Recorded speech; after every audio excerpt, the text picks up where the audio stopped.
Microsoft office के अंतर्गत हम लोगों ने अभी तक माइक्रोसॉफ्ट वर्ड, माइक्रोसॉफ्ट एक्सेल के बारे में चर्चा किया। आज जिस महत्वपूर्ण टॉपिक के बारे में चर्चा करने जा रहे हैं Microsoft power point.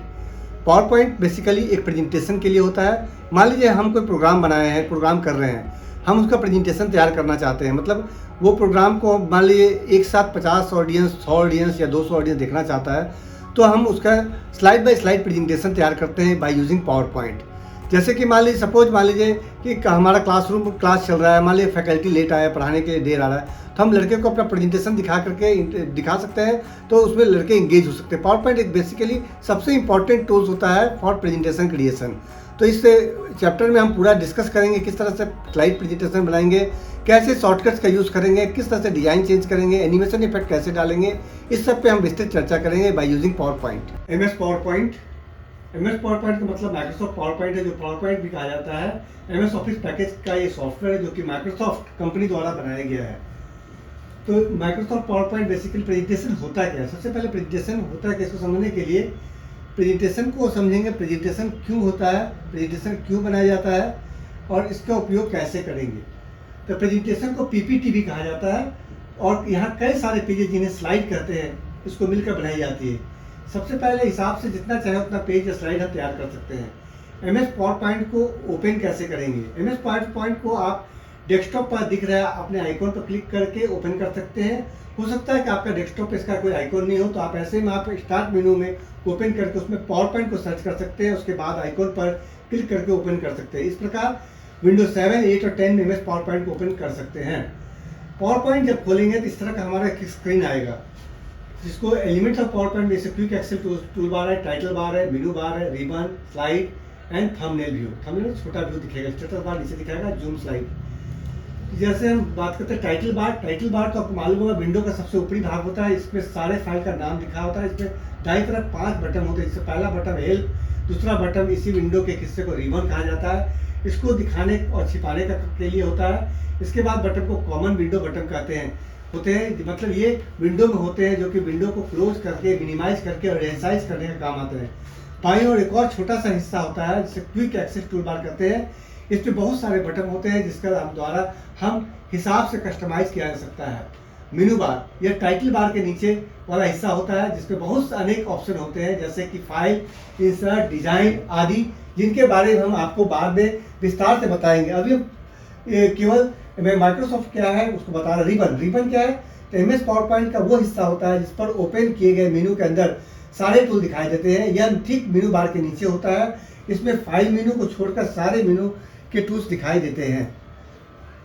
File button या ऑफिस बटन या एमएस ऑफिस के पुराने वर्जन हुआ करता था, लेकिन आजकल इसकी जगह फाइल नाम के बटन ने ले लिया है, जो कि ऑफिस बटन की तरह ही काम करता है। इसमें हमें कुछ बेसिक फीचर मिल जाते हैं, जैसे फाइल को सेव करना, प्रिंट करना, ओपन करना और क्लोज करना।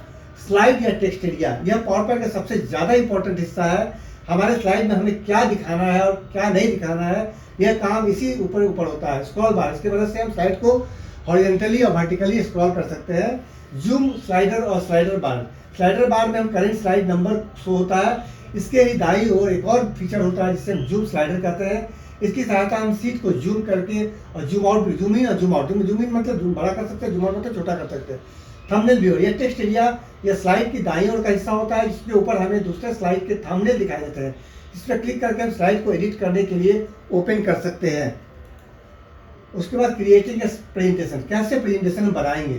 तो सबसे पहले पावर पॉइंट को खोलेंगे, उसके बाद ब्लैंक प्रेजेंटेशन को खोलेंगे, उसके बाद blank presentation from scratch, select one of the template, जो टेम्पलेट हम चुनेंगे, select tool and then select create करेंगे। इस तरह से डायलॉग बॉक्स आएगा। उसके बाद हम add slide, select the slide you want to new slide में, जिसको हम खोलना चाहते हैं। जैसे न्यू स्लाइड में गए और लेआउट, किस तरह का लेआउट हम रखना चाहते हैं। इतना डिफरेंट टाइप्स ऑफ लेआउट दिख रहा है, टाइटल, स्लाइड, इस तरह से जितना भी लेआउट, कोई भी एक लेआउट चलेगा। ब्लैंक लेआउट तो ब्लैंक हो जाएगा, टाइटल तो टाइटल लिखा पिक्चर तो पिक्चर के साथ आ जाएगा। जो लेआउट हम पसंद करना चाहते हैं वो लेआउट पसंद करेंगे। और add and format text, place the cursor where you want and type, जहां पर हम टाइप करना चाहते हैं वहां पर कर्सर को ले जाएंगे। And to create the bullet and numbering list तैयार करना हो तो बुलेट नंबरिंग हम जाके बुलेट नंबरिंग तैयार कर सकते हैं। बुलेट नंबरिंग मतलब ऑटोमेटिक नंबरिंग आ जाएगा, बुलेट्स आ जाएगा। उसके पिक्चर ऐड करना होगा स्लाइड में, select insert to add a picture, select picture browse the picture you want and select insert, मतलब जिस पिक्चर को हम ऐड करना चाहते हैं कि इंसर्ट करना चाहते हैं तो हम ऐड इंसर्ट पिक्चर में जाके वहाँ इंसर्ट कर सकते हैं। To add shape, shape add करना है आर्ट या चार्ट को, तो shape select shape icon smart art और chart, select one of you want. There are multiple ways where we can deliver PowerPoint presentations, such as distributing paper, handout, or by running the presentation on computer. Running a presentation on computer is the preferred method because it gives you the most control over the presentation and allow you to use multimedia animation and other effects. Means कि presentation को हम बहुत तरह से बना सकते हैं। मान लीजिए प्रेजेंटेशन कर रहे हैं तो हम प्रेजेंटेशन के माध्यम से इसमें बहुत सारा इफेक्ट्स भी डाल सकते हैं। तब हम स्टार्ट में जाएंगे, स्टार्ट और एंड स्लाइड शो। किस तरह से स्टार्ट करेंगे, क्लिक करेंगे slide show tab on the ribbon, select from beginning और फ्रॉम करंट स्लाइड। यदि हम शुरुआत से कोई स्लाइड को देखना चाहते हैं तो करंट स्लाइड फ्रॉम बिगिनिंग कर देंगे। यदि चाहते हैं बीच से कोई स्लाइड को देखना चाहते हैं तो फ्रॉम करंट स्लाइड कर देंगे। F5 is the shortcut for showing the slide show. F5 press करेंगे, स्लाइड शो हमारा काम करना शुरू हो जाएगा। मतलब हमारा प्रेजेंटेशन बन के तैयार होने के बाद स्लाइड शो करेंगे। जैसे ये हमारा प्रेजेंटेशन दिख रहा है from beginning from current slider, मतलब बिगिनिंग मतलब जहाँ से हम शुरुआती फर्स्ट स्लाइड से शुरू करेगा। सपोज मान लीजिए हमारा कर्सर 3rd नंबर स्लाइड पर है तो तीसरा नंबर स्लाइड पे जाएंगे तो हमारा तीसरा नंबर दिखेगा। तीसरा नंबर से स्टार्ट करेंगे यदि हम फ्रॉम करेंट स्लाइड कर देते हैं। उसके बाद हम बात करते हैं यहाँ पर टू एग्जिट द प्रेजेंटेशन, बाहर निकलना, एग्जिट प्रेजेंटेशन, तो select in show pressing the escape की, एस्केप की भी दाब करके हम बाहर निकल सकते हैं स्लाइड से। उसके बाद हम आते हैं डिजाइन टैब में। डिजाइन टैब में ये बहुत सारे डिजाइन है। जैसे स्लाइड तो हमने बना लिया, स्लाइड बनाने के बाद इसको डिजाइनिंग कैसे करेंगे, तो पेज सेटअप ग्रुप है। पेज सेटअप पे इस ऑप्शन का प्रयोग प्रेजेंटेशन को प्रिंट करने के, पेज सेटअप करने के लिए किया जाता है। इसमें स्लाइड, हैंड आउट और आदि प्रिंट कर। This option use to set up the page to print the presentation in this slides, handout, outlines etc। उसके बाद स्लाइड ओरिएंटेशन। स्लाइड ओरिएंटेशन क्या होता है, with this option you can change the orientation of the slide visible on the screen like portrait और landscape. मतलब हम portrait और landscape orientation बदल सकते हैं। उसके बाद हम आते हैं थीम ग्रुप। थीम ग्रुप क्या है, थीम ग्रुप है with this group the name of the theme of the presentation is change beside the theme colour, theme font, smart art, theme etc। मतलब इसके द्वारा हम थीम को बदल सकते हैं, जिसमें कि थीम कलर हो गया, थीम फॉन्ट हो गया, स्मार्ट आर्ट, थीम आदि को बदल सकते हैं। जैसे बैकग्राउंड ग्रुप, बैकग्राउंड स्टाइल जो होता है it is use for changes the background style, मतलब इसमें बैकग्राउंड बदल सकते हैं। हाइड बैकग्राउंड मतलब is use to hide the background, मतलब बैकग्राउंड को छुपा सकते हैं हाइड ऑप्शन के द्वारा। उसके बाद हम बात करते हैं इंसर्ट टैब में। इंसर्ट में पहला है टेबल। टेबल क्या है, पावर पॉइंट आप टेबल ही बना सकते हैं। इसको आप बनाने के दो तरह, जैसे वर्ड में टेबल बनाते थे रो एंड कॉलम वाइज, तो टेबल रो एंड कॉलम होता है, इसमें कई तरह का डाटा सेव कर सकते हैं। उसके बाद हम बात करते हैं इलस्ट्रेशन ग्रुप। इलस्ट्रेशन ग्रुप में क्या है, इंसर्ट टैब इस कमांड की मदद से आप अपनी स्लाइड पर picture, online picture, save, smart art, chart और स्क्रीनशॉट आदि इंसर्ट कर सकते हैं। इलस्ट्रेशन ग्रुप को डिटेल में जानने के लिए हम आगे चैप्टर में डिस्कस करेंगे। जब आप पावर पॉइंट में प्रेजेंटेशन बनाते हैं, इसमें है कि लिंक ग्रुप। लिंक ग्रुप क्या है, जब आप पावर पॉइंट प्रेजेंटेशन बनाते हैं तो आपको स्लाइड में किसी लिंक को इंसर्ट करना चाहते हैं तो आप इस कमांड का यूज़ किया करेंगे। इसमें आप दो तरह के लिंक को इंसर्ट कर सकते हैं, एक है हाइपर लिंक और दूसरा एक्शन लिंक। इसको आप अलग अलग तरीके से स्लाइड में इंसर्ट कर सकते हैं। एक्शन क्या होता है, इसमें आप दो तरह के यूज़ कर सकते हैं, माउस क्लिक और माउस ओवर माउस से क्लिक करने पर hyper link, run programme, run macro, play sound etc add कर सकते हैं। यही आप माउस ओवर पर भी कर सकते हैं। जूम यहाँ तक हमने पिछला क्लास में बात किया था कि स्लाइड का हाइपर लिंक यदि आप किसी स्लाइड से डायरेक्टली स्विच करना चाहते हैं दूसरे स्लाइड पर या सेक्शन पर जाना चाहते हैं, ध्यान रहे जूम में सेक्शन का बहुत बड़ा रोल है। समरी जूम में आप जितने भी सेक्शन है उस पर एक समरी स्टार्टिंग में शो हो जाएगी, जिससे आप स्लाइड को आप देखना चाहते हैं आपको सिलेक्ट कर लेना है। वहाँ से आप अलग से सेक्शन क्रिएट हो जाएगा। आप स्लाइड की पोजीशन को भी चेंज कर सकते हैं। उसके बाद मीडिया ग्रुप। मीडिया ग्रुप में वीडियो के ऑप्शन के आप स्लाइड में ऑनलाइन ऑफलाइन वीडियो को इंसर्ट कर सकते हैं। मतलब किसी तरह का वीडियो ऑफलाइन इंसर्ट करना हो तो मीडिया ग्रुप में जाएंगे। ऑनलाइन वीडियो को इंसर्ट करने के लिए आपको इसमें लिंक को इंसर्ट करना पड़ेगा। ये वीडियो आपके स्लाइड में प्ले होगा, मतलब आपको जो वीडियो देना है उसका एक लिंक देना पड़ेगा तो आपका वीडियो प्ले होने लगेगा। आप अपनी स्लाइड में ऑडियो को भी इंसर्ट कर सकते हैं, उसको भी रिकॉर्ड कर सकते हैं। आप डॉक्यूमेंट की स्क्रीन रिकॉर्डिंग करना चाहते हैं तो इसके लिए आपको स्क्रीन रिकॉर्डिंग पर क्लिक करना होगा और उसमें आप एरिया सेलेक्ट करेंगे जिससे में एरिया आपको रिकॉर्डिंग करना हो। उसके बाद एनिमेशन इफेक्ट भी स्लाइड में डाल सकते हैं बहुत सारा, जिसमें प्रीव्यू मतलब एक स्लाइड पर लागू होने के बाद इस विकल्प का प्रयोग एनिमेशन या स्लाइड ट्रांजेक्शन को प्रदर्शित करने के लिए। दूसरा है एनिमेशन समूह मतलब एनिमेशन ग्रुप। एनिमेशन ग्रुप क्या हो गया, ये एक स्लाइड में सिलेक्ट किए गए ऑब्जेक्ट के लिए एक एनिमेशन प्रभाव का चयन करने के लिए समूह में एक विकल्प पर क्लिक करें। अधिक विकल्प करने के लिए गैलरी के नीचे दाएं कोने में स्थित एक मोर बटन पर क्लिक करें। इफेक्ट ऑप्शन, ऑब्जेक्ट पर अतिरिक्त प्रभाव विकल्प लागू करने के लिए इस बटन का प्रयोग करें। मतलब हम चाहते हैं एक्स्ट्रा इफेक्ट आ जाए तो इफेक्ट ऑप्शन में जाएंगे। Then add animation. Add animation यह एक स्लाइड ऑब्जेक्ट में अतिरिक्त एनिमेशन जोड़ने की एक विधि है। पहले किसी ऑब्जेक्ट एनिमेशन लागू के बाद इससे एनिमेशन जोड़ा जा सकता है। एनिमेशन पैन, एनिमेशन पैनल को खोलने के लिए इस बटन का प्रयोग करें। चयनित ऑब्जेक्ट पर जो भी एनिमेशन चालू किए गए हैं उसकी एक सूची पैनल दिखाई देगा। जब एनिमेशन ऑब्जेक्ट के दाईं और एरो पर क्लिक किया जाता है तो एनिमेशन के साथ साथ काम करने के लिए विकल्पों को सूची दिखाई देगी। उसके बाद है ट्रिगर। यह विकल्प का प्रयोग एनिमेशन के लिए एक विशेष शुरुआत की स्थिति में सेट करने के लिए किया जाता है। यह की स्टार्टिंग कहा जाता है। ट्रिगर को एनिमेशन शुरू करने के लिए सेट किया जाता है। जब किसी अन्य आइटम का क्लिक किया जाता है तो स्लाइड को बुकमार्क तक पहुंचने में मीडिया आइटम खोलने के लिए होता है। Then animation painter. इस बार एनिमेशन बन जाने के बाद एक बार एनिमेशन बन जाने के बाद इस बटन का प्रयोग प्रेजेंटेशन में अन्य ऑब्जेक्ट्स में उसी एनिमेशन को चालू करने के लिए किया जाता है। एनिमेशन को एक से अधिक ऑब्जेक्ट को चालू करने के लिए बटन पर डबल क्लिक करें और फिर प्रत्येक ऑब्जेक्ट पर क्लिक करें जिस पर एनिमेशन लागू किया जाना है। अर्थात जो इफेक्ट एक ऑब्जेक्ट पर लागू वही दूसरे पर लागू हो जाएगा। उसके बाद टाइमिंग ग्रुप। टाइमिंग ग्रुप में क्या है, स्टार्ट ऑन क्लिक स्टार्ट। इस विकल्प का प्रयोग यह स्पेसिफाई करने के लिए किया जाता है कि एनिमेशन अब कब चालू करना शुरू होगा। इसके विकल्प है on click, with preview, previous और आफ्टर प्रीवियस। ड्यूरेशन। इस विकल्प में स्पिनर एरो पर क्लिक करें और निर्देश देने के लिए कि एनिमेशन को कितने देर तक प्ले करना है। तो कितने देर तक प्ले करना है। डिले मतलब देरी। इस विकल्प का प्रयोग यह निर्देश देने के लिए करें कि एनिमेशन शुरू होने में पहले कितने सेकंड इंतजार करना है। Reorder animation. रीऑर्डर एनिमेशन मतलब चयनित स्लाइड में एनिमेशन के क्रम को निर्धारित करने के लिए नीचे दिए गए दो विकल्प का प्रयोग किया जाता है जिसके हम यह निर्धारित करते हैं कि पहले किस स्लाइड को प्ले करना है। Move earlier. एनिमेशन में ऑब्जेक्ट के वर्तमान स्थिति से पहले चलाने के लिए यह बटन पर क्लिक करें। Then move later. एनिमेशन में ऑब्जेक्ट वर्तमान स्थिति के बाद चलाने के लिए इस बटन पर क्लिक करें। उसके बाद बात करते हैं अपनी प्रेजेंटेशन स्लाइड में एनिमेशन कैसे लगाएं। आप निम्न स्टेप को फॉलो करें।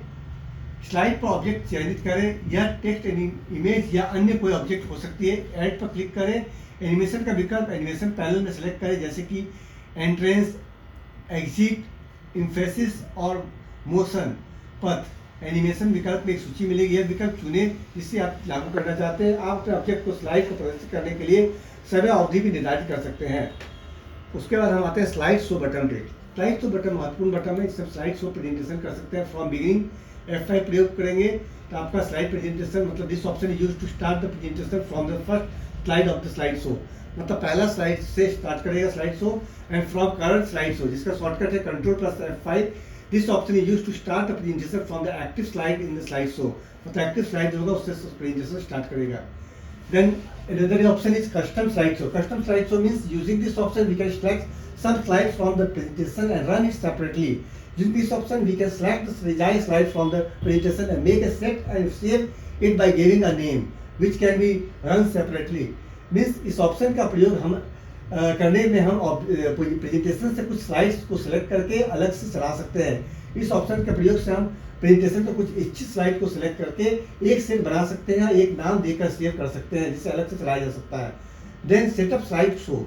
In this option we do some setup related to slides such as which slides to show from the presentation like all, some special series और custom slide। मतलब इस ऑप्शन में स्लाइड से संबंधित कुछ सेटअप करते हैं जैसे कि प्रेजेंटेशन में कौन सी स्लाइड शो करनी है सभी को या कुछ स्पेशल सीरीज अथवा कस्टम स्लाइड्स आदि को। उसके बाद हाइड स्लाइड। हाइड मतलब with this option we can hide the active slide that is the hidden slide will not be visible in this slide show. मतलब स्लाइड शो में ये slide नहीं दिखेगा। उसके बाद rehearse timing. This is very important option rehearse timing. On clicking this option the timer runs aloud with the slide show.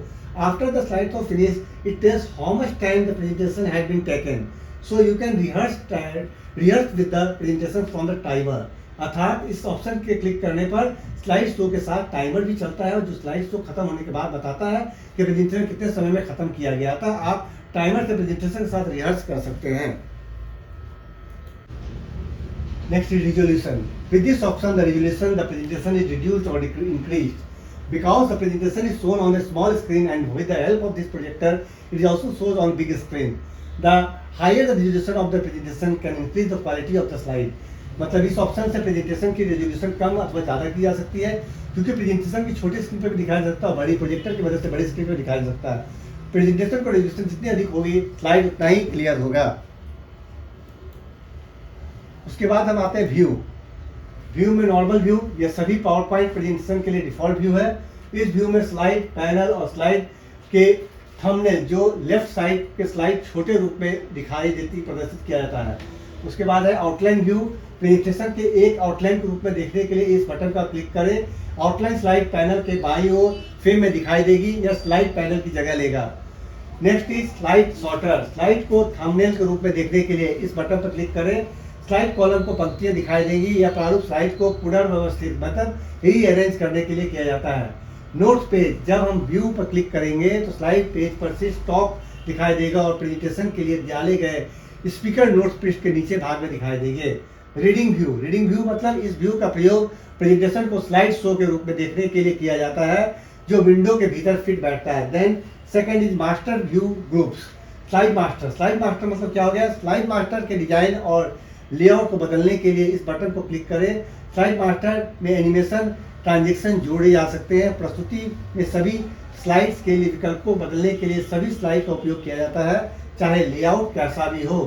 Then another is handout master. किसी presentation के लिए printed handout के design और layout को बदलने के लिए इस बटन पर क्लिक करें। अगला है नोट्स मास्टर। इस बटन का उपयोग नोट पेज को प्रदर्शित करने और प्रिंट करने के तरीकों को बदलने के लिए किया जाता है। उसके बाद नेक्स्ट हमारा है वो शो ग्रुप में पहला आता है रूलर। पावर पॉइंट विंडो में क्षैतिज और ऊर्ध्वाधर मतलब हॉरिजॉन्टल एंड वर्टिकल रूलर प्रदर्शित करने के लिए इस विकल्प में चेक बॉक्स पर क्लिक करें और चेक बॉक्स में एक चेक मार्क दिखाई देना चाहिए। उसका ग्रिड लाइंस। किसी प्रेजेंटेशन में ग्रिड लाइंस प्रदर्शित करने के लिए इस विकल्प के रूप में चेक बॉक्स पर क्लिक करेंगे तो ग्रिड लाइन हमारा दिखाई देगा, नहीं रहेगा नहीं दिखाई देगा। गाइड्स। इस विकल्प का प्रयोग ड्राइंग गाइड दिखाने के लिए किया जाता है जिस वस्तु को स्लाइड में अलाइन किया जा सके। नोट्स। यह प्रेजेंटेशन में स्पीकर नोट्स लिखने के लिए एक बटन पर क्लिक किया जाता है। इस नोट्स को एक प्रेजेंटेशन के दौरान रेफरेंस के लिए इस्तेमाल किया जाता है। उसके बाद हम बात करते हैं zoom. Zoom power point window में स्लाइड देखने के लिए जूम स्तर को निर्धारित करने के लिए इस बटन का क्लिक करें। जूम डायलॉग बॉक्स प्रदर्शित होगा जहां जूम स्तर को निर्धारित किया जाता है। Fit to window. इस बटन का इस्तेमाल प्रेजेंटेशन को जूम करने के लिए किया जाता है ताकि स्लाइड विंडो पर बड़ी स्क्रीन में दिखाया जा सके। Colour grey scale group. Colour मतलब होता है प्रेजेंटेशन को रंगीन मूव देखने के लिए इस विकल्प को चुने। यह प्रेजेंटेशन को देखने का डिफॉल्ट विकल्प है, मतलब बाय डिफॉल्ट आपका कलर ही रहेगा। Then greyscale. इस बटन का उपयोग करके हम ग्रे स्केल प्रस्तुति देखते हैं, दिखाया जाता है। ग्रे स्केल ग्रे टोन के साथ काले और सफ़ेद रंग में प्रस्तुत किया जाता है। उसके बाद window group. New window. New window मतलब एक नया पावर पॉइंट विंडो खोलने के लिए इस बटन पर क्लिक करें। उसी प्रेजेंटर के साथ नई विंडो खुल जाएगी। प्रेजेंटर का नाम के बाद में नंबर होगा। Arrange all. स्क्रीन पे अलग अलग खुली विंडो के एक साथ अरेंज करने के लिए इस बटन का प्रयोग करें। उसका कैस्केड। कैस्केड मतलब खुली खिड़कियों को टाइप करने के लिए इस बटन का प्रयोग किया जाता है ताकि स्क्रीन का वर्टिकली ओवरलैप हो। उसके बाद मूव लिस्ट, मूव स्प्लिट। इस विकल्प का उपयोग विंडो के विभिन्न वर्गों को अलग अलग करने के लिए किया जाता है। उसके बाद स्विच विंडो। एक विंडो को दूसरी विंडो से स्विच करने के लिए इस बटन का क्लिक करें। बटन पर क्लिक करने पर खुली विंडो की एक सूची प्रदर्शित होगी। Macro group. मैक्रो ये स्मॉल प्रोग्राम है जो एक कार्यक्रम के भीतर विशिष्ट कार्य करने के लिए किए जाते हैं। मैक्रो का उदाहरण प्रिंट करने के लिए Ctrl+P को सेव करने के लिए Ctrl+S जब बटन पर क्लिक होगा तो मैक्रो की एक सूची प्रदर्शित की जाएगी। Review tab. अब हम बात करते हैं रिव्यू का, तो हम पहला बात करते हैं प्रूफिंग ग्रुप। प्रूफिंग ग्रुप मतलब स्पेलिंग चेक करेंगे। स्पेलिंग मतलब प्रेजेंटेशन में स्पेलिंग की जांच करने के लिए इस बटन पर क्लिक करेंगे। स्पेल चेकर है यहाँ पर। रिसर्च मतलब इस बटन का उपयोग रिसर्च टास्क पैनल को खोलने के लिए किया जाता है। उसके बाद ट्रेजरर्स, इस बटन का उपयोग उन शब्दों को खोजने के लिए किया जाता है जिसके चयनित शब्द के समान या उनके अर्थ समान होते हैं। फिर इंसाइट्स ग्रुप, स्मार्ट लुकअप मतलब विभिन्न ऑनलाइन स्रोतों से परिभाषाएं, इमेज और अन्य परिणाम देखकर सेलेक्ट किए गए टेक्स्ट के बारे में अधिक जानने के लिए इस बटन का प्रयोग करेंगे। उसका लैंग्वेज ग्रुप, ट्रांसलेट क्या करेगा, जब बटन पर क्लिक किया जाता है तो चयनित टेक्स्ट का किसी अन्य भाषा में अनुवाद करना संभव है। सेलेक्ट किए गए टेक्स्ट को अन्य लैंग्वेज में बदलने के लिए किया जाए। लैंग्वेज, विभिन्न भाषाओं में सूची प्रदर्शित करने के लिए हम बटन का प्रयोग करेंगे। इस सूची का उपयोग पूरा प्रेजेंटेशन में भाषा बदलने का काम करेगा। कमेंट्स ग्रुप, यह ग्रुप ऑफिस 2013 के बाद इस वाले संस्करण में जोड़ा गया है। ये 2013 के बाद वाले संस्करण में जोड़ा गया, मतलब 2007 में नहीं मिलेगा, 2010 में नहीं मिलेगा। इसमें न्यू कमेंट, एक स्लाइड में कमेंट जोड़ने के लिए इस बटन का क्लिक करें। कमेंट पैनल विंडो के दाईं ओर दिखाई देगा, यह क्षेत्र में जहाँ कमेंट इनपुट किया जाता है। डिलीट मतलब मिटा देगा। प्रीवियस मतलब इस बटन का प्रयोग किसी प्रस्तुति में पिछले कमेंट प्रदर्शित करने के लिए जाता है। नेक्स्ट, प्रस्तुति में अगले कमेंट प्रदर्शित करने के लिए किया जाता है। शो कमेंट्स मतलब जितना भी कमेंट आपने किया वो दिखाएगा। उसके next is compare group, compare मतलब तुलना करना। एक समय में एक प्रस्तुति या दो से अधिक संस्करणों की तुलना संयोजन के लिए बटन क्लिक करें। एक्सेप्ट, किसी प्रेजेंटेशन में प्रस्तुति को एक्सेप्ट करने के लिए अगले परिवर्तन जाने के लिए एक बटन पर क्लिक करें। एक बार कई परिवर्तन को स्वीकार करने के लिए बटन के नीचे स्थित एरो का क्लिक करें। रिजेक्ट, किसी प्रेजेंटेशन में दिए गए परिवर्तन को रिजेक्ट करने के लिए इस बटन का प्रयोग करें। प्रीवियस, किसी प्रेजेंटेशन में पिछले संशोधन में को नेगेटिव करने के लिए जिसमें परिवर्तन को स्वीकार या अस्वीकार किया जा सके, इस बटन पर क्लिक करें। नेक्स्ट, इस बटन का उपयोग प्रेजेंटेशन में अगले संशोधन को नेगेटिव नेविगेट करने के लिए किया जाता है ताकि परिवर्तन को स्वीकार या अस्वीकार किया जा सके। फिर रिव्यूइंग पैनल, यह एक अलग पैनल एक प्रेजेंटेशन में परिवर्तन दिखाने के लिए विकल्प पर क्लिक करें। एंड रिव्यू, इस बटन का इस्तेमाल करंट रिव्यू को खत्म करने और वर्तमान रिव्यू को एक्सपेक्ट या रिजेक्ट करने के कमांड को अप्लाई करने के लिए किया जाता है। इसके बाद हम बात करेंगे पावर पॉइंट में किस तरह से हम जब बात कर रहे हैं जो सबसे इम्पोर्टेंट चीज़ जिसके आपको कमांड हो जाएगा तो आप आराम से बिना माउस के भी किसी भी पैकेज में, चाहे वो पावर पॉइंट हो, चाहे MS एक्सेल हो, चाहे वर्ड हो, किसी भी कंप्यूटर के पैकेज में आसानी से काम कर सकते हैं। वो है शॉर्टकट्स। तो शॉर्टकट की जानकारी के लिए सबसे पहले Ctrl+N से नया प्रेजेंटेशन खोलने के लिए, Ctrl+M से नया स्लाइड जोड़ने का शॉर्टकट Ctrl+M है। तो Ctrl+B से स्लाइड बोल्ड हो जाएगा। Ctrl+H या F या S करेंगे तो change the font size of the selected text. Zooming करना हो तो Ctrl+W, Q करेंगे, जूम हो जाएगा। कट सेलेक्ट करने के Ctrl+X, Ctrl+C से कॉपी, Ctrl+V से पेस्ट। अंडू है Ctrl+Z का, Ctrl+S से सेव हो जाएगा। कोई पिक्चर को इंसर्ट करना है तो Ctrl+N करेंगे। कोई शेप इंसर्ट करना है तो Ctrl+N/शेप। Open text in immersive reader, Ctrl+Shift+I। फिर उसके बाद पावर पॉइंट को क्लोज करना तो Ctrl+Q करेंगे। इन द स्लाइड तो एक्सेप्ट प्रेस कर देंगे, स्लाइड इन हो जाएगा। स्टार्ट करेंगे, स्टार्ट द स्लाइड शो तो F5 प्रेस करेंगे। Insert tab Alt+N, go to home page Alt+H करेंगे तो होम पे चले जाएंगे। प्रीवियस स्लाइड में पेज अप कर देंगे, नेक्स्ट स्लाइड में पेज डाउन कर देंगे। स्लाइड लेआउट देखने के लिए Alt+H, L करेंगे। ये सब बेसिक शॉर्टकट्स हैं। आज इस टॉपिक पे हम लोगों ने चर्चा किया वो माइक्रोसॉफ्ट पावर पॉइंट है। इस टॉपिक के अंतर्गत हम लोग ने बहुत सारा बातें पे चर्चा किया जिसमें किस तरह से पावर पॉइंट को बनाएंगे, स्लाइड को कैसे बनाएंगे, किस तरह से उसमें एनिमेशन इफेक्ट डालेंगे, किस तरह से स्लाइड का टाइमिंग सेट करेंगे और बेसिक जो होता है इसका शॉर्टकट्स कैसे प्रयोग करेंगे। इस वीडियो को आप ध्यान से देखेंगे तो मुझे पूरी उम्मीद है कि आपको ये वीडियो एक बार अच्छे तरह से देख लेते हैं तो कहीं से दोबारा आपको पढ़ने की ज़रूरत नहीं पड़ेगी, कोई किताब उठाने की ज़रूरत नहीं पड़ेगी। तो ज़्यादा से ज़्यादा इस वीडियो को लाइक करें, सब्सक्राइब करें, बेल आइकन को जरूर प्रेस करें क्योंकि आगे जो हमारा टॉपिक आ रहा है वो आपको वेबसाइट किस तरह से बनाएंगे, किस तरह से खुद अपना वेबसाइट बनाने का जो इम्पोर्टेंट चैप्टर है वो है HTML, hyper text markup language पे हम लोग बात करेंगे। इसलिए आप यदि आइकन को बेल प्रेस किए रहेंगे तो आपको नोटिफिकेशन मिलता रहेगा।